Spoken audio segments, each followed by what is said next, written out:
os conceitos de céu e inferno. Allan Kardec nos trouxe uma obra que tem o propósito de desmistificar as ideias equivocadas que fazemos e que fazíamos de céu, de inferno e de estados intermediários. Todos nós aqui sabemos que em algum momento deixaremos o corpo físico e estaremos então no plano espiritual. A grande questão é, aonde fica? Onde geograficamente se estabelece o local em que nós estaremos habitando? A palavra céu vem já desde os antigos como sinônimo de côncavo. Olhando a partir da terra, o céu parece côncavo. À medida em que a ciência e a tecnologia de observação foram avançando, foi se percebendo que aquilo que se acreditava de camadas de céu, 7 céus, ou segundo os muçulmanos, 11 camadas de céu, simplesmente não estão lá. Porque novas constelações, novas galáxias são descobertas a todo instante. Geologicamente falando, aonde estaria o suposto inferno? No centro da Terra, sendo que já fizemos através de inúmeras pesquisas e estudos da geologia e só encontramos os minérios, mas nenhum estado físico de morada daqueles que deixam o corpo, fazendo com que a nossa razão repila qualquer ideia de que, ao deixarmos o corpo físico, estaríamos vivendo, por exemplo, no céu, momentos de inércia, momentos de delícias. Acreditar que Deus está lá de maneira inútil, inerte, sem criar, e lá estão todos aqueles que foram eleitos para sentar à sua direita. O nosso próprio raciocínio coloca em xeque estas informações que durante séculos alimentaram a nossa mente.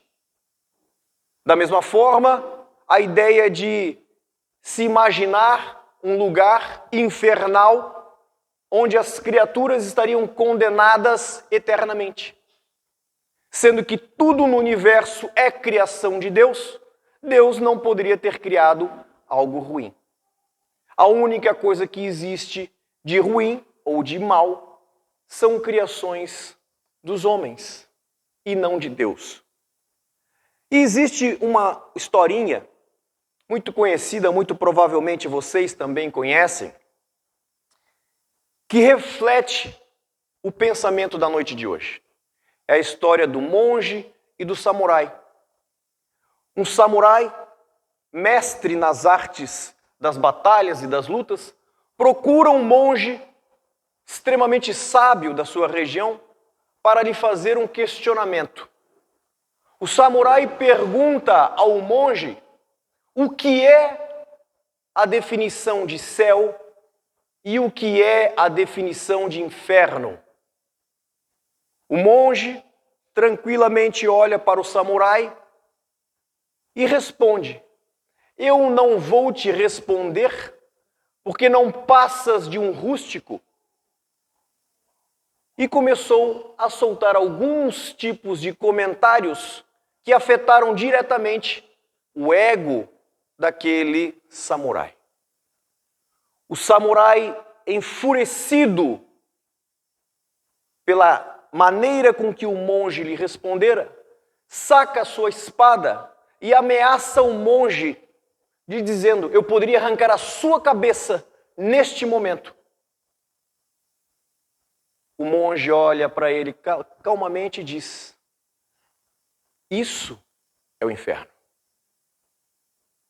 O samurai, compreendendo a profundidade, a extensão da lição que o monge estava lhe dando, guarda sua espada e faz um gesto de agradecimento.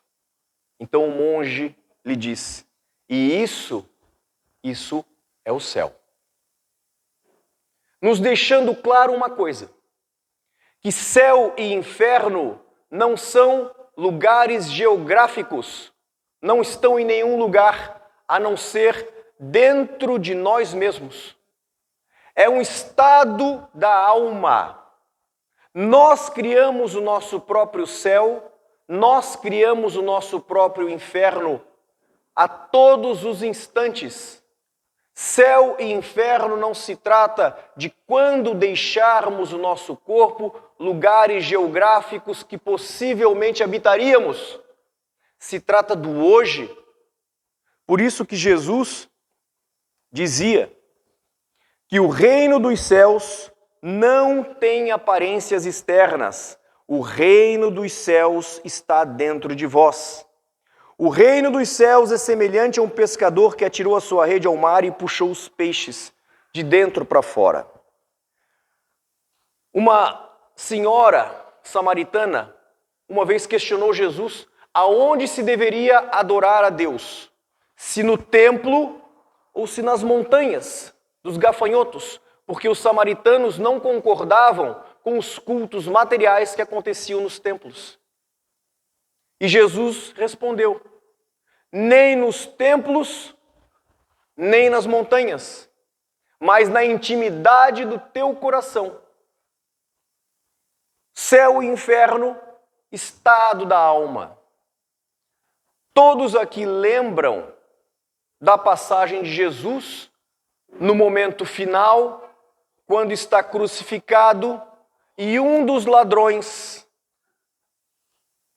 se rende ao poder de Jesus e Jesus lhe diz: em verdade vos digo que ainda hoje estarás no paraíso comigo.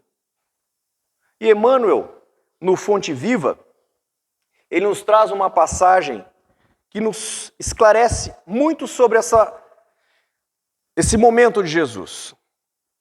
O texto é no paraíso e diz o seguinte: à primeira vista, parece que Jesus se inclinou para o chamado bom ladrão, porque havia um que não tinha tido nenhum tipo de simpatia ao processo, através de simpatia particular. Mas não é assim. O mestre, nessa lição do Calvário, renovou a definição de paraíso. Noutra passagem, ele mesmo asseverou que o reino divino não surge com aparências exteriores. Não é nenhum lugar fora da gente. Inicia-se, desenvolve-se, consolida-se em resplendores internos no imo do coração. Naquela hora de sacrifício culminante, o bom ladrão rendeu-se incondicionalmente a Jesus Cristo. O leitor do Evangelho não se informa com respeito aos porfiados trabalhos e às responsabilidades novas que pesariam nos ombros, de modo a cimentar a união com o Salvador. Todavia, convence-se de que daquele momento em diante o ex-malfeitor penetrará o céu. O símbolo é formoso e profundo e dá a ideia infinita da extensão da divina misericórdia. Podemos apresentar-nos com volumosa bagagem de débitos do passado escuro ante a verdade, mas, desde o instante em que nos rendemos aos desígnios do Senhor, aceitando sinceramente o dever da própria regeneração, avançamos para a região espiritual diferente, onde todo jugo é suave e todo fardo é leve. Chegando a essa altura, o espírito endividado não permanecerá em falsa beatífica, reconhecendo acima de tudo que com Jesus o sofrimento é retificação e as cruzes são claridades imortais. Ou seja, nos esclarece Emmanuel que no momento em que o ladrão percebe que o caminho a ser seguido é o modelo do mestre que está ali crucificado, abre-se para ele novas perspectivas no mundo espiritual, de forma a compreender os seus erros, mas o reconhecimento da necessidade de se render às verdades do Cristo o elevam a uma condição de aprendizado em regiões espirituais que vão lhe propiciar essa caminhada segundo os ensinamentos de Jesus. Mas de maneira nenhuma a criatura que se associa às ideias de Jesus naquele momento alcança algum paraíso do ponto de vista físico, geográfico. Da mesma forma, o inferno que Jesus, que a doutrina espírita, que os espíritos nos mostram claramente, está presente em nós desde já, desde sempre. Cada vez que alimentamos pensamentos, ideias, condutas, hábitos perniciosos, viciosos, nós estamos criando para nós mesmos desajustes. Caminhar em desalinho com estas leis divinas nos forçam naturalmente a colher os frutos dessa falta de observância da lei.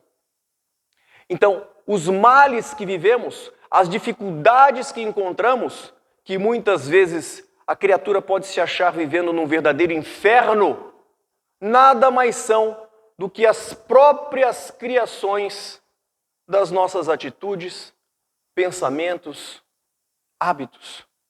Quem de nós, e eu começo falando por mim, não temos dificuldades de hábitos perniciosos? Todos temos. Basta que olhemos no espelho e tentemos identificar em nós, porque frequentemente nós tentamos identificar no outro, quando vem a crítica severa ao comportamento do outro. Mas cada um, em diferente grau, em diferente tipo, possui os seus hábitos, as suas condutas, os seus pensamentos que nos fazem viver de maneira desequilibrada. E nós oscilamos, nós saímos do inferno para o céu. Cada vez que nós começamos a fazer uma boa leitura, exercitar o bom pensamento, escutar uma música agradável, buscar o conhecimento através da leitura do centro espírita, numa palestra, grupos de estudo, nós vamos pela vida oscilando entre altos e baixos. Nós somos capazes de viver um verdadeiro inferno e voltarmos para o céu dos nossos pensamentos em momentos seguintes. O mais interessante é que, principalmente os espíritas, depois que passam a ler o livro Nosso Lar, nós começamos a formar uma ideia desse estado intermediário, que não é céu, não é inferno, é um plano espiritual, que geograficamente está localizado acima do estado do Rio de Janeiro. E todo mundo cria a ideia de que quando desencarnar gostaria de ir para o nosso lar. A grande questão é que, ao redor do globo e em todo o universo, não existe o vazio. Em todas as cidades, em cima da nossa cidade, do nosso país, há colônias, centenas de colônias em todos os lugares, que funcionam como postos de atendimento temporário, para que as criaturas possam se refazer e se preparar para voltar à Terra ou para avançarem para novos planos. São estações intermediárias. Então, o que vem a ser o famoso umbral, que a gente escuta tanto, é um lugar geograficamente estabelecido ao redor da Terra? Não. É um estado da alma. Imaginemos que, numa cidade como São José, nós podemos ter boas vizinhanças e nós podemos ter lá um beco onde moram traficantes, criaturas das mais perversas possíveis. Todas se afinizam naquele beco. Podemos ter uma outra circunstância de criminosos se aglomerando em outros pontos. Sempre que houver afinidade de pensamentos, lá se formam estes grupos. O Raul Teixeira costuma dizer que, imagine um condomínio muito lindo, maravilhoso. Num andar pode morar um médico espírita, no outro pode morar um pastor, e no outro andar lá mora uma criatura que adora uma festinha regada a drogas, sexo, e que rola de tudo. É um andar, não é um prédio. Então logo aquela criatura se mude dali, o inferninho vai com ele. Como ele diz, faz uma reza boa lá dentro, o apartamento fica novinho de novo. Então, nós temos que desmistificar a ideia também de que esse estado, primeiro que o umbral é passagem. O termo técnico da arquitetura, passagem. É um momento em que estamos temporariamente. Por isso que no livro dos Espíritos, quando se pergunta sobre a nossa perturbação espiritual após a morte, que pode levar segundos, minutos, horas, dias e até séculos. É esse estado temporário que, de acordo com as nossas condições morais, pelo nosso entendimento sobre essas realidades, nós passamos pouco ou muito tempo. André Luiz relata no seu livro que ficou 8 anos nesse estado chamado umbral, essa região.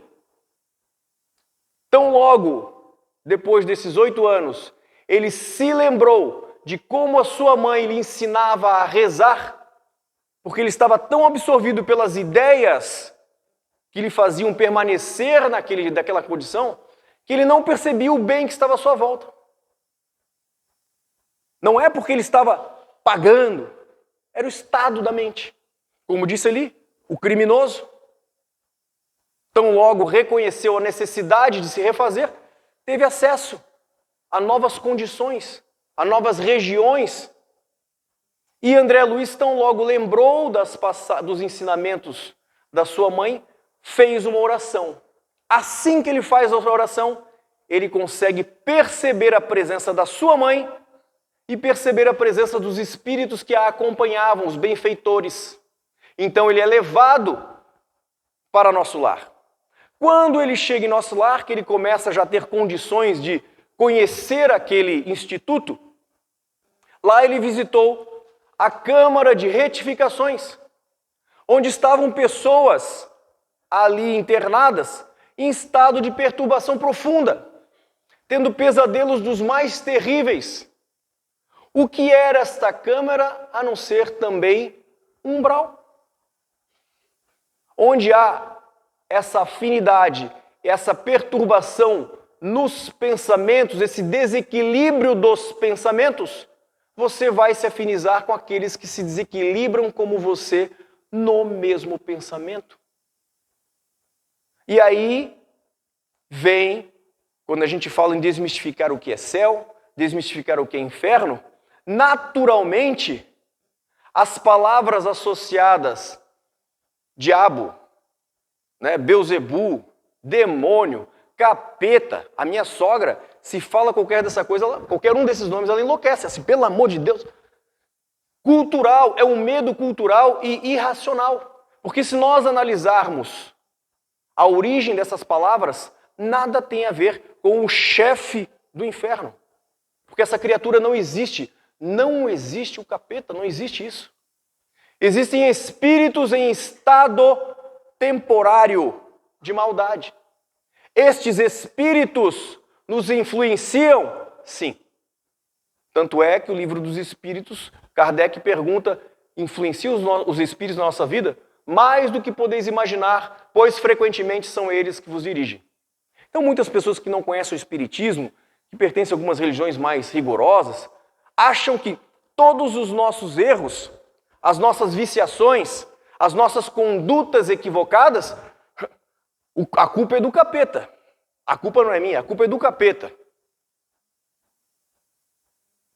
Os espíritos estão à nossa volta. Nós estamos aqui envoltos com a presença de inúmeros espíritos. O tipo de espírito que me acompanha, o tipo de espírito que frequenta a minha casa, o tipo de espírito que influencia a minha família, que traz harmonia ou que traz desajuste dentro do meu lar? Sou eu que convido. Através dos meus pensamentos, ideias. O que eu penso? Quais são as minhas ideias? Quais são as minhas cristalizações? Quais são aqueles meus pensamentos ocultos que só eu sei e que ninguém mais sabe? E que eu sei que estão em desalinho com o caminho reto, por exemplo. Porque todos nós aqui, se estamos aqui na Terra, pode ser que haja aqui realmente, uma criatura num trabalho missionário, mas a maioria de nós está aqui em caráter de provas, de expiações, num formato de escolas. Então não se trata de influenciações que nos dirigem à vontade. Existe a influenciação que está diretamente associada às nossas tendências, sejam más ou sejam ruins. Numa certa circunstância, lá no livro Céu e Inferno, um grupo de irmãs sofria de um processo obsessivo terrível. A mãe e as irmãs. E aí um grupo de espíritos foi lá fazer a visita e um dos que estavam ali estudando o caso, mas por que nós não podemos intervir e afastar o obsessor e parar com essa tormenta? Porque ela sofre muito. Por um motivo muito simples. Porque este que está obsidiando foi vítima da fofoca e da calúnia da mãe e das filhas. Elas não mudaram, continuam com o mesmo comportamento. Naturalmente, a justiça divina permite que aquilo aconteça. E tudo isso se liga facilmente pelo pensamento. E eu vou dar um exemplo para vocês do pensamento. Eu tive uma tia-avó, já desencarnou faz mais ou menos uns 25 anos. Ela era tia do meu pai e criou o meu pai. E essa tia do meu pai, não gostava então da namorada do meu pai, que era minha mãe, se tornou noiva. E ela era uma pessoa difícil, era uma pessoa que humilhava as pessoas mais humildes, era uma pessoa que achava que estava acima, por ter uma condição social melhor, que estava acima das outras pessoas, pisoteava, machucava. E a minha mãe carregava aquela mágoa. Num determinado dia, já tinham passado 25 anos, a minha mãe faz o tal do comentário. Não, por quê? A tia do teu pai, aquela mulher era uma... Meu Deus do céu, ela era um capeta, porque... Ô, mulher ruim. A minha esposa, que é médium, psicofonia, na mesma hora, pum! Na mesma hora que a minha mãe comentou, tum! Atraiu a minha esposa, na hora, incorporou, deu passagem ali, incorporou, modo de dizer, a bendita tia Olga, que chega ali dizendo, em prantos, eu peço pelo amor de Deus, eu já sofro há quase 30 anos dos lamentos, dos xingamentos de tantas pessoas que eu fiz mal. Mas eu estou pagando os meus erros. Eu peço, pelo amor de Deus, que não mencione mais o meu nome nessas condições. E ela em prantos. A minha mãe não sabia onde enfiar a cara. Então, a partir do momento que nós pensamos, nós conectamos na mesma hora. O que eu penso durante o dia? O que estamos pensando? Que tipo de ideias estamos conectando? Com quem estamos nos associando? Não enxergamos, mas eles estão do nosso lado. E à medida em que nós estimulamos em nós mesmos os pensamentos menos dignos, eles vêm em bando para estimular mais ainda. Estão ali porque nós permitimos. Este é o nosso estado de coisas, de céu ou de inferno. O que eu alimento dentro de mim? Quais são os pensamentos? Quais são os amigos espirituais que quero ter? Porque quando eu desencarnar, eu não viro anjo. Eu fico igualzinho, eu sou exatamente o mesmo. Desencarno pensando e tendo as mesmas necessidades. Se eu gosto muito de álcool, desencarno com a mesma necessidade. Gosto muito de sexo, desencarno com a mesma necessidade. Me associo a quem gosta da mesma coisa. Por isso a necessidade do orar e vigiar e do equilíbrio. Tudo na vida é uma questão de equilíbrio. A importância como nos ensinam, já ensinavam muito antes de Jesus, os estoicistas, a capacidade de viver o teu céu hoje. Nós não devemos imaginar que existe um momento de descanso futuro, seja na aposentadoria ou seja quando a gente morrer. Que vai ter lá um estado de tranquilidade, um estado de paz, tudo muito florido, tudo muito lindo. Não funciona dessa forma. O lindo e o florido é o reflexo da minha mente. O que a minha mente reflete hoje? Então não tenho que esperar por este dia fatídico quando eu desencarnar. Eu não vou me tornar melhor porque eu desencarnei. Os espíritos não são espíritas. Se fosse assim, não haveria espíritos vinculados à maldade. Eu continuo exatamente o mesmo. E se eu não começo a combater desde já as minhas dificuldades morais, eu vou ter muitos problemas. Porque longe da matéria, estes tormentos se amplificam. E o peso sobre mim é ainda maior. Pelo tempo perdido, quando estava encarnado, e pela necessidade que tenho de alimentar aquelas ideias, porque não tive o hábito de alimentar boas ideias. E nós temos estes momentos de instabilidade. Por isso, nós somos como uma brasa, um carvão. Tão logo nós nos afastamos das palestras, das leituras, de bons exemplos, essa chama diminui em nós. E nós ficamos mais sensualistas, nós ficamos mais materialistas e mais sujeitos a querer viver aqui na Terra o nosso paraíso. Um paraíso de gozos, de delícias, livre de problemas, livre de doenças, livre de gente chata dentro da família para incomodar. A gente quer sossego.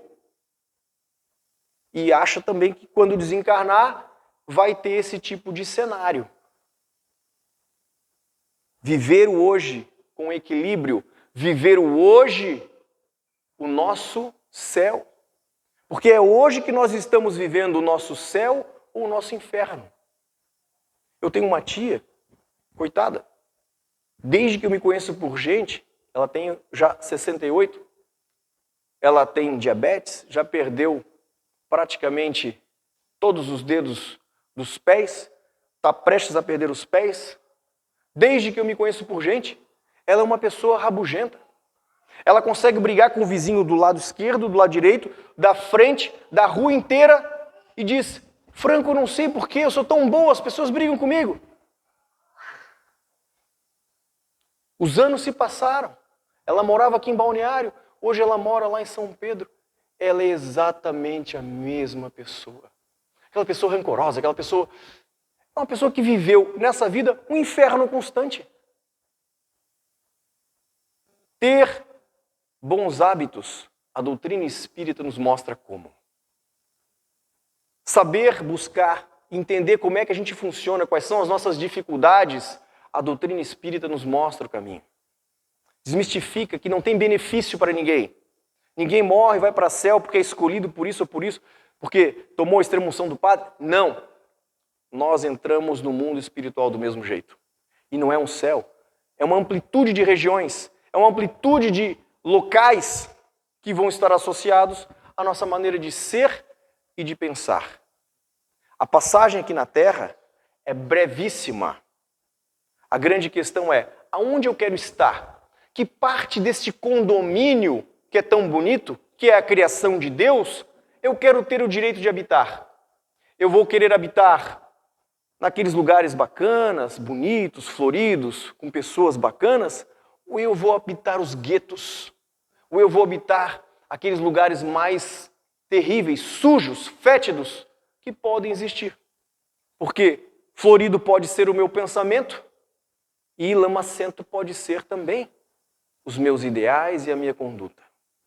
Essa é a reflexão da noite de hoje, para que a gente possa, buscar constantemente o nosso céu interior. Obrigado pela paciência de vocês.